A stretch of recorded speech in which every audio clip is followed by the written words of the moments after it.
നിലയുടെ കൂടെയുള്ള ആരാ? സിസ്റ്റർ ഞാൻ. ദേ ഇത് കൊണ്ടുപോയി ബില്ല് അടച്ചിട്ട് വരണേ.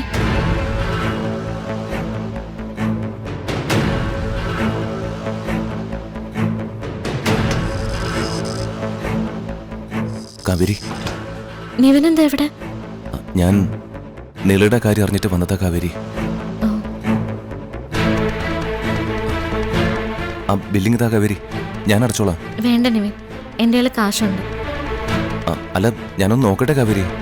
എൻ്റെ ഒരു ഫ്രണ്ടിന്റെ അച്ഛൻ കാർഡിയോളജിസ്റ്റാ. അതിനൊക്കെ ഇനി സമയമുണ്ടല്ലോ.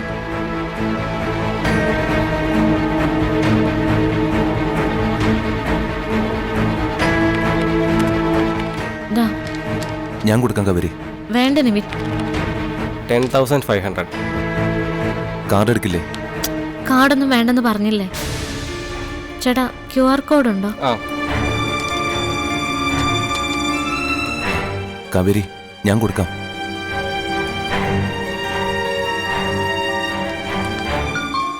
ചെയ്തിട്ടുണ്ട്. Thank you.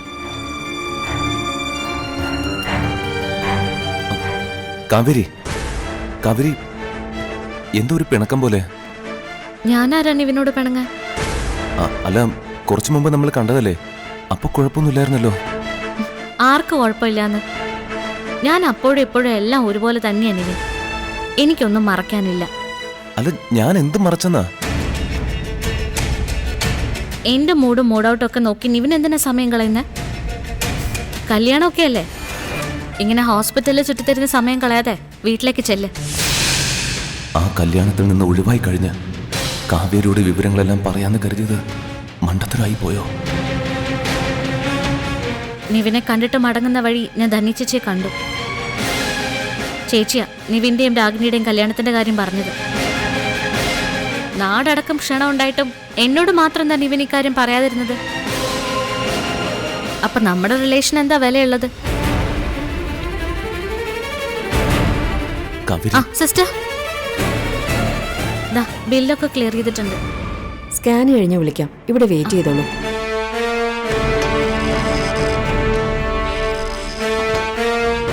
അപ്പോ കാവേരിക്ക് എന്നോട് പ്രണയമുണ്ട്. അല്ലെങ്കിൽ രാഗിണിയുമായിട്ടുള്ള വിവാഹത്തിന്റെ പേരിൽ എന്തിനാ എന്നോട് പിണങ്ങുന്ന?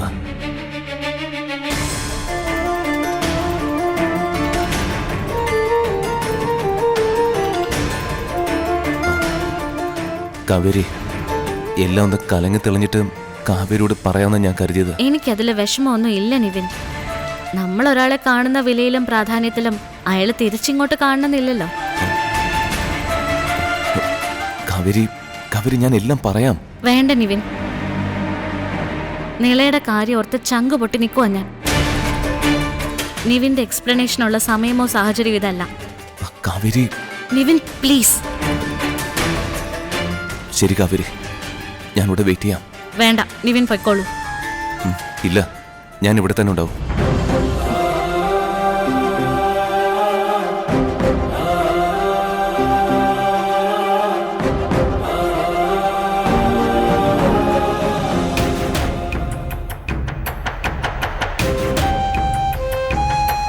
നിവിനേട്ടൻ എവിടെ പോയി?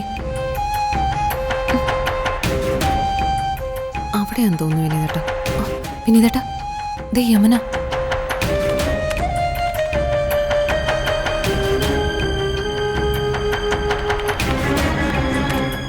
ഡേ, നിന്നോട് അച്ഛമ്മയുടെ അടുത്ത് നിൽക്കാനല്ലേ പറഞ്ഞേ?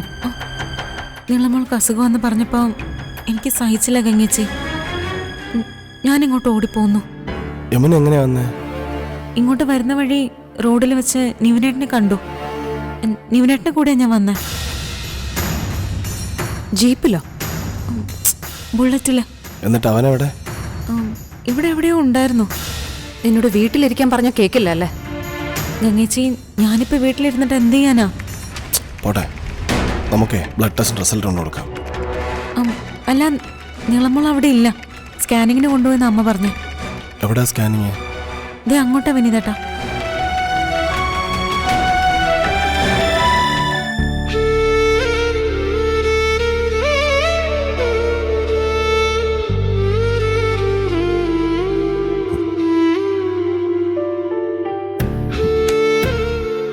കാവേരി, എന്തിനാ ഇത്രയും ക്രൂരത?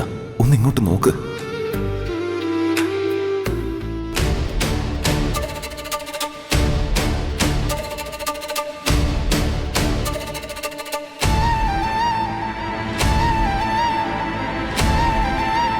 കാവേരി, സ്കാനിങ്ങിന്റെ ബില്ലടച്ചോ?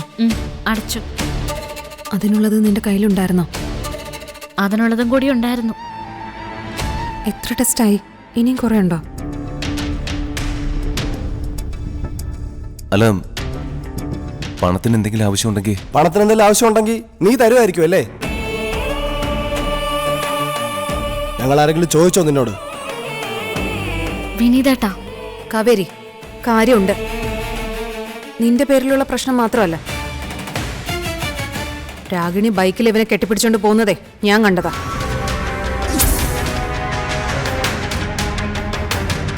ഇപ്പതേ യമുനയും ബൈക്കിൽ കെട്ടിക്കൊണ്ട് വന്നിരിക്കുന്നു. ആളത്ര വെടിപ്പാണെന്ന് എനിക്ക് തോന്നുന്നില്ല. വെറുതെ എന്തിനാ നാട്ടുകാരെ കൊണ്ട് അതും ഇതും പറയിപ്പിക്കുന്ന? നിവിന് നമ്മളോടുള്ള അടുപ്പമൊക്കെ മതി. എടാ വിനീതേ, അവനൊരു പണക്കാരൻ വന്നിരിക്കുന്നു. നിന്നെ ആരാടാ ഇങ്ങോട്ട് ക്ഷണിച്ചത്? വിനീതേട്ടാ, എന്നെ കൊണ്ടുവരാൻ വേണ്ടിയാ നിവിനേട്ടൻ. നിന്നോട് ആരാടി ചോദിച്ചേ? പറയാതിരിക്കാൻ വയ്യ നിവിന്. എന്തെങ്കിലും ഹെൽപ്പ് വേണമെന്ന് ചോദിച്ച് ആദ്യം നിവിൻ വരും, പിന്നാലെ നിവിന്റെ അമ്മ വരും, അതിന്റെ പുറകെ നിവിന്റെ അമ്മാവൻ വരും. എല്ലാം കൂടി താങ്ങാനുള്ള കെൽപ്പ് ഞങ്ങൾക്കില്ല. ഞങ്ങളൊന്നും വെറുതെ വിട്ടേക്ക്, ജീവിച്ചു പൊയ്ക്കോട്ടെ. ഗംഗ, ഞാൻ ഉപകാരവും വേണ്ട, ഉപദ്രവവും വേണ്ട. അത്രയും അടുപ്പൊക്കെ മതി. നമുക്കിവിടം കൊണ്ട് എല്ലാം അവസാനിപ്പിക്കാം. ഞാൻ വിനീതേട്ടനോടും പറഞ്ഞിട്ടുണ്ട്. എടാ, നിളയ്ക്ക് സുഖമില്ലാന്ന് അറിഞ്ഞിട്ടാ ഞാൻ. നിളയുടെ അസുഖമൊക്കെ ഞങ്ങളുടെ പ്രശ്നമാണ് ഇവനെ. നീ അതോർത്ത് ടെൻഷൻ ആവണ്ട. എന്തെങ്കിലുമൊക്കെ പറഞ്ഞ് ഇനി അടുപ്പമുണ്ടാക്കാന്നായിരിക്കുമല്ലേ നിന്റെ വിചാരം? അതൊന്നും ഇനി നടക്കാൻ പോകുന്നില്ല.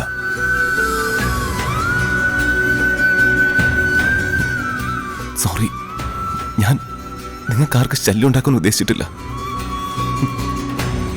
ഞാൻ പൊക്കോളാം. സോറി ഗംഗ.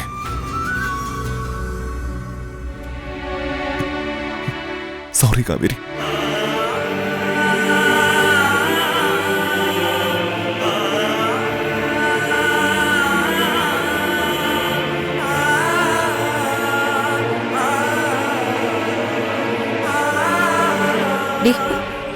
നീ എങ്ങോട്ട്? അല്ല, അമ്മ എവിടെ ഒറ്റയ്ക്ക്? അമ്മയുടെ കാര്യമൊക്കെ ഞങ്ങൾ നോക്കിക്കോളാം. തൽക്കാലം അവിടെ ഇരിക്കേ.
സംശയം ശരിയായിരുന്നു.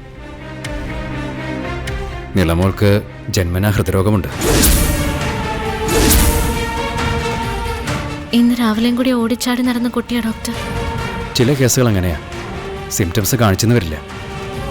പക്ഷേ ഇനി ശ്രദ്ധിച്ചേ പറ്റൂ. ഇനി എന്താ ഡോക്ടറെ ചെയ്യാൻ പറ്റുക? ഒരു ഓപ്പറേഷൻ വേണ്ടി വരും. ഓപ്പറേഷനോ? നിളമോള് കുഞ്ഞല്ലേ ഡോക്ടറെ? ഓപ്പറേഷന്റെ വേദനയ്ക്ക് അവൾക്ക് എങ്ങനെ താങ്ങാൻ പറ്റും? നിളക്കുട്ടി ഒരു 100 വയസ്സ് വരെ ആരോഗ്യവതിയായിട്ട് ജീവിക്കണ്ടേ? നിലയുടെ ആയുസിന്റെ ദിവസങ്ങൾ കുറയ്ക്കാൻ വേണ്ടിയല്ല, കൂട്ടാൻ വേണ്ടിയാണ് ഈ ഓപ്പറേഷൻ. ഡോക്ടറെ, ഓപ്പറേഷൻ അല്ലാതെ വേറെ വഴിയൊന്നുമില്ലേ? ഇല്ല, വേറെ വഴിയൊന്നുമില്ല. എന്നത്തേക്കാ ഡോക്ടർ ഓപ്പറേഷൻ? എത്രയും പെട്ടെന്ന് ചെയ്യുന്നോ അത്രയും നല്ലത്. ഇപ്പൊ വീട്ടിൽ പോകാൻ പറ്റുമോ ഡോക്ടറെ? വീട്ടിൽ പോകാം. തൽക്കാലം പ്രത്യേകിച്ചും ചെയ്യാനില്ല. ഞാൻ മരുന്ന് തന്നിവിടാം. ഓപ്പറേഷൻ വരെ അത് മുടങ്ങാതെ കഴിക്കണം. ഇന്നോ നാളെയോ ഓപ്പറേഷൻ വേണമെന്നില്ല. 1 or 2 ആഴ്ച സാവകാശം കിട്ടും. പക്ഷേ 1 മാസത്തേക്കൊന്നും നീണ്ടുപോകരുത്. പിന്നെ ഓപ്പറേഷൻ അല്പം ചെലവേറിയതാണ്. പ്രോബ്ലം ഹാർട്ടിൻ്റെ വാൾവിനായതുകൊണ്ട് ഒരു 10 ലക്ഷം രൂപയെങ്കിലും ചിലവാകും. 10 ലക്ഷം രൂപയോ ഡോക്ടറെ? അതെ, അതിനേക്കാൾ വിലയുള്ളതാണല്ലോ നിലമോളുടെ ജീവൻ. പിന്നെ ഓപ്പറേഷനുള്ള ഫെസിലിറ്റീസൊന്നും ഇവിടെ പുഷ്പവാടിയിലില്ല. അതിന് നിങ്ങൾ തിരുവനന്തപുരത്തേക്ക് പോകേണ്ടി വരും. തിരുവനന്തപുരത്താ? ആ, അതെ. ഞാൻ മെഡിസിൻസ് പ്രിസ്ക്രൈബ് ചെയ്ത് തരാം. ഇപ്പോൾ നിലമോളെ കൂട്ടിക്കൊണ്ട് പോയിക്കോളൂ. ഓപ്പറേഷൻ റെഡിയാവുന്ന സമയത്ത് അറിയിച്ചാൽ മതി.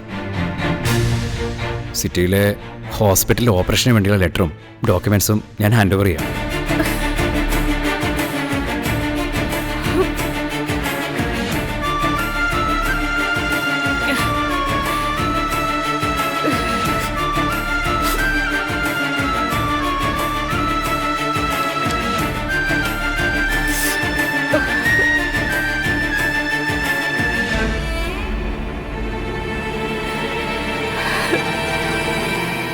കരയാതമ്മേ. ദൈവം എന്തിനാ മോളെ നമ്മളോട് ഇങ്ങനെ ശത്രുത കാണിക്കുന്ന? അമ്മ കരയാതിരിക്കേ. നിളമോളിപ്പോ ഇതൊന്നും അറിയരുത്. അവളെ കൊണ്ടിത് താങ്ങാൻ കഴിയില്ല.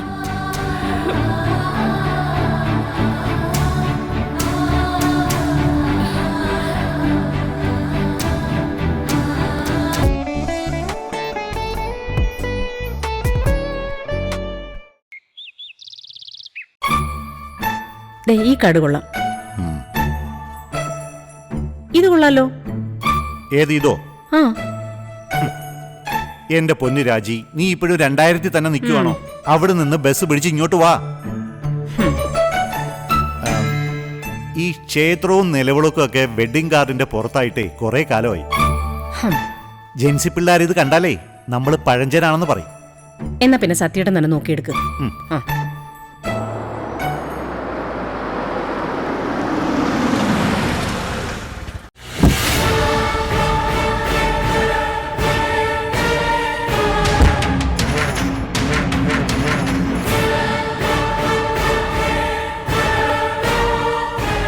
ഇത് നോക്കിയേ, white Ivory base, gold foil. ഇതിൽ സിമ്പിൾ ഫോണ്ടും കൂടെ ആകുമ്പോൾ നല്ല വൈബ് കിട്ടും. ലെസ് ഈസ് മോർ, അതാണ് ട്രെൻഡ്. ജയബാലേട്ടാ,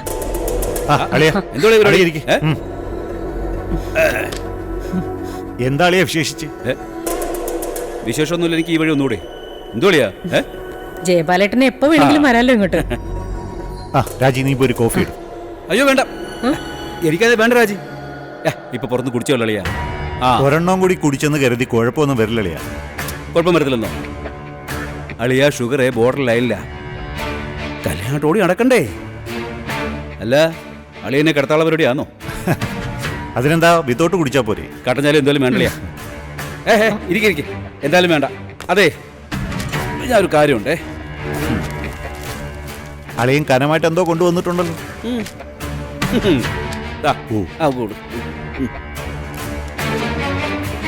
അതെ, വെഡിങ് കാർഡ് പ്രിന്റ് ചെയ്യാൻ കൊടുത്തതാ. നൈസ്. ആദ്യത്തെ ഇവിടെ തന്നെ തരാന്ന് വിചാരിച്ചു ഞാൻ. അല്ലടിയാ, ഞാനേ ഒരു 1200 കാർഡേ പ്രിന്റ് ചെയ്യിപ്പിച്ചുള്ളൂ. അത് തികയില്ലല്ലേ? അളിയൻ ടെൻഷൻ ആവണ്ട. എന്തായാലും ഞങ്ങൾക്കും പ്രിന്റ് ചെയ്യണ്ടേ. അളിയൻ ഞങ്ങളെ കയറി ഓവർടേക്ക് ചെയ്യുമെന്ന് കരുതിയില്ല. എന്റെ അളിയ ആകെ ഒരു മോളല്ല ഉള്ളു.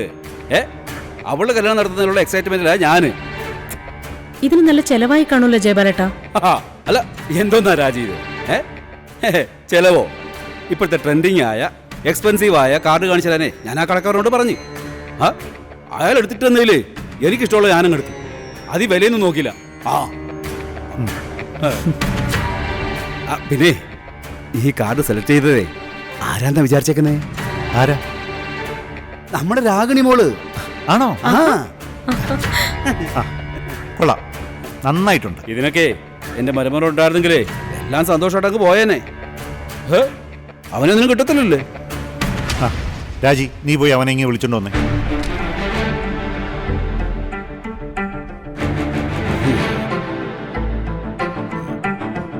എല്ലാവർക്കും കാർഡ് കൊണ്ടുപോയി നേരിട്ട് കൊടുക്കണമെന്ന് പറഞ്ഞാൽ ഇത്തിരി ബുദ്ധിമുട്ടുള്ള കാര്യം തന്നെ. അളിയനിപ്പോ അതിന്റെ യാതൊരു ടെൻഷനും വേണ്ട. ബന്ധുക്കളൊക്കെ നമുക്ക് കോമൺ അല്ലയോടിയാ. അവരൊക്കെ ഞാൻ നേരിട്ട് പോയങ്ങ് ക്ഷണിച്ചോളാം. പിന്നെ അളിയന്റെയും രാജയുടെ സുഹൃത്തുക്കളാരും നോക്കിയാൽ മതി. അളിയനിങ്ങനെ എല്ലാത്തിനും ബുദ്ധിമുട്ടിക്കാന്നൊക്കെ പറഞ്ഞ ഇതെന്താ ബുദ്ധിമുട്ടാ? പിന്നെ കുറച്ച് ദൂരമുള്ളവരൊക്കെ നമുക്ക് കാർഡ് കൊറിയറിൽ അയക്കാം. എന്നിട്ടാണ് വിളിച്ചു വരാളിയാ. അമ്മ വിടാൻ, അമ്മ വിട്ടു. എന്താ അമ്മ? എടാ ജയപാലനങ്ങളെ, നിങ്ങളുടെ വെഡിങ് കാർഡ് പ്രിന്റ് ചെയ്തുകൊണ്ട് വന്നിരിക്കാം. നോക്കി. എനിക്ക് വയ്യ. നോക്കടാ. ഇതെന്ത് കാണാനമ്മേ? എടാ നിവിനെ, ഒരു പരിചയക്കാരൻ കൊണ്ടുവരുന്ന കാർഡാണെങ്കിലേ നമ്മളൊന്ന് ഓടിച്ച് വായിച്ചു നോക്കും. ഞാനൊരു അർജന്റ് കോളായിരുന്നു. ഇത് നിന്റെ വെഡിങ് കാർഡാ. ഇത് രാഗിണി തനിയെ പോയി സെലക്ട് ചെയ്തതാ ഈ കാർഡേ. ഇപ്പൊ അവളുടെ കൂട്ടുകാരെ വിളിച്ചോണ്ടിരിക്കുക. ഇതൊക്കെ നീയും രാഗിണികളും ഒരുമിച്ച് ചെയ്യേണ്ട കാര്യങ്ങളാ ഇതൊക്കെ. ഞാൻ ഒരു വെഡിങ് കാർഡ് സെലക്ട് ചെയ്യാനും പോകുന്നില്ല, ആരെയും ക്ഷണിക്കാനും പോകുന്നില്ല.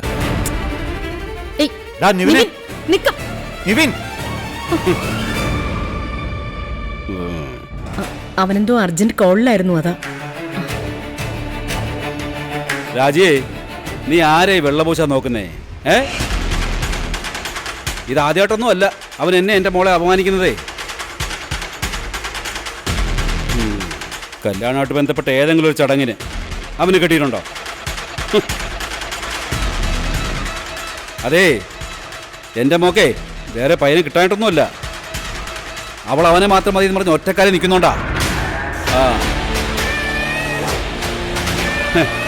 ഇല്ലെങ്കിൽ അനിയത്തിയുടെ മോനാണെന്ന് ഞാൻ കണക്കാക്കത്തില്ലായിരുന്നു. ജയപാലിനെ അറിയാലോ നിനക്ക്.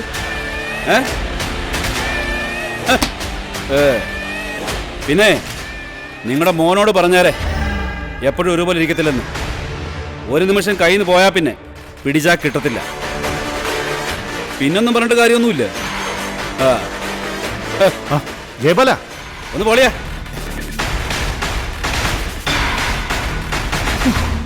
ഈശ്വരാ, ഈ കല്യാണം കഴിയുമ്പോഴേക്കും ആദ്യ പിടിച്ച് ചാവുമല്ലോ.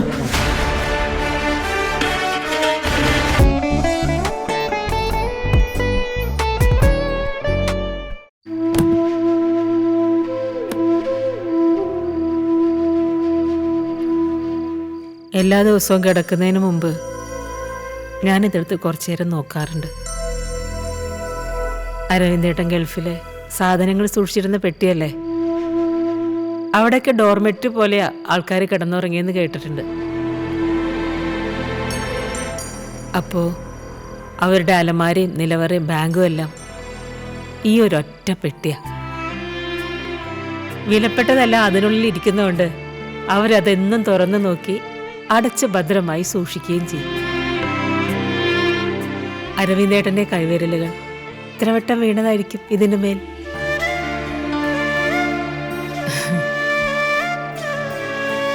ഇതിങ്ങനെ തൊട്ടും തടവി നിൽക്കുമ്പോൾ അരവിന്ദേട്ടൻ എൻ്റെ വിരൽത്തുമ്പിൽ പിടിച്ച് തൊട്ടടുത്തിങ്ങനെ നിൽക്കുന്നത് പോലെ തോന്നും. പേടിക്കേണ്ട ശാരദ, ഞാനുണ്ട് നിന്റെ കൂടെ എന്ന് പറയുന്നത് പോലെ. ഉറക്കം വരാത്ത പല രാത്രികളിലും ഞാൻ ഈ പെട്ടിയുടെ നേർക്ക് നോക്കി കിടക്കും. ഗൾഫിലായിരുന്നപ്പോൾ അരവിന്ദേട്ടന് ഏറ്റവും പ്രിയപ്പെട്ടത് ഈ പെട്ടിയായിരുന്നല്ലോ.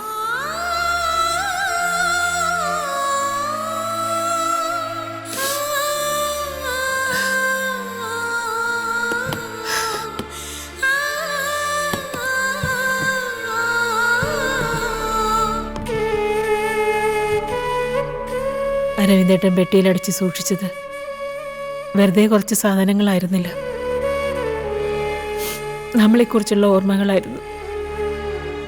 അപ്പൊ പ്രിയം കൂടുമല്ലോ പെട്ടിയോട്.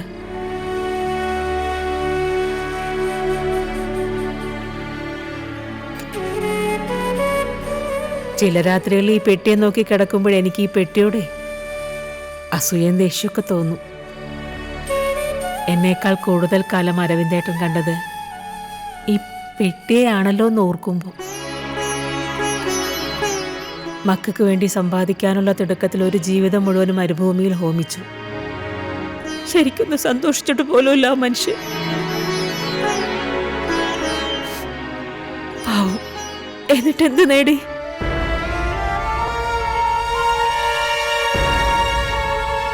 ആ മനുഷ്യന്റെ ഭാര്യ ഇപ്പോൾ സ്വന്തം കുഞ്ഞിന്റെ ഹാർട്ട് ഓപ്പറേഷനുള്ള പണത്തിനു വേണ്ടി അതേ പെട്ടിയിൽ അദ്ദേഹത്തിന്റെ പൊട്ടിയ സ്വർണ്ണ ചെയിൻ തിരയുന്നു. അതിലുണ്ടോ അമ്മേ? ഇതിൽ കിടക്കുന്നത് ഞാൻ കണ്ടതാ. ഞങ്ങളുടെ കല്യാണത്തിന്റെ സമയത്ത് അരവിന്ദേട്ടന്റെ കയ്യിൽ ആ ഒരു ചെയിൻ മാത്രമേ ഉണ്ടായിരുന്നുള്ളൂ. ആദ്യത്തെ സമ്പാദ്യം.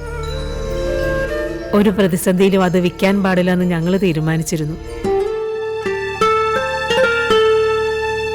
ചെയിൻ പഴകി തേഞ്ഞ് പൊട്ടിയിട്ടും മാറ്റി വാങ്ങാതിരുന്നത് അതുകൊണ്ടാ. അമ്മേ, അങ്ങനെയാണെങ്കിൽ അത് വിൽക്കണോ അമ്മേ? പണത്തിന് വേണ്ടിയല്ലേ, ഒന്നും രണ്ടും അല്ലല്ലോ. 10 ലക്ഷം രൂപ. അരവിന്ദേട്ടൻ പോയി.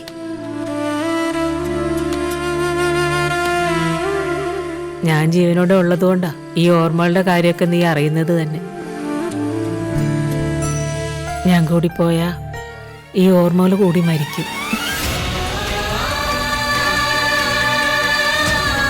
ചെയിൻ കാണുന്നില്ലല്ലോടി.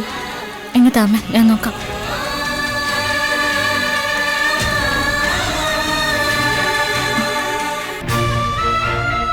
അമ്മേ, അതച്ഛൻ ഗൾഫിൽ ഉപയോഗിച്ചിരുന്ന മൊബൈലാ.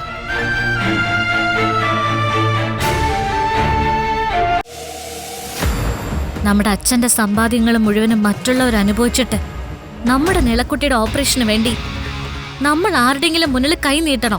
അവളുടെ അച്ഛൻ സമ്പാദിച്ച പണം കൊണ്ട് തന്നെയാ തന്റെ ഹൃദയം തുടിക്കുന്നതെന്ന് ഒരുറപ്പ് നാളെ നിളയ്ക്കും വേണം ഗംഗേച്ചി.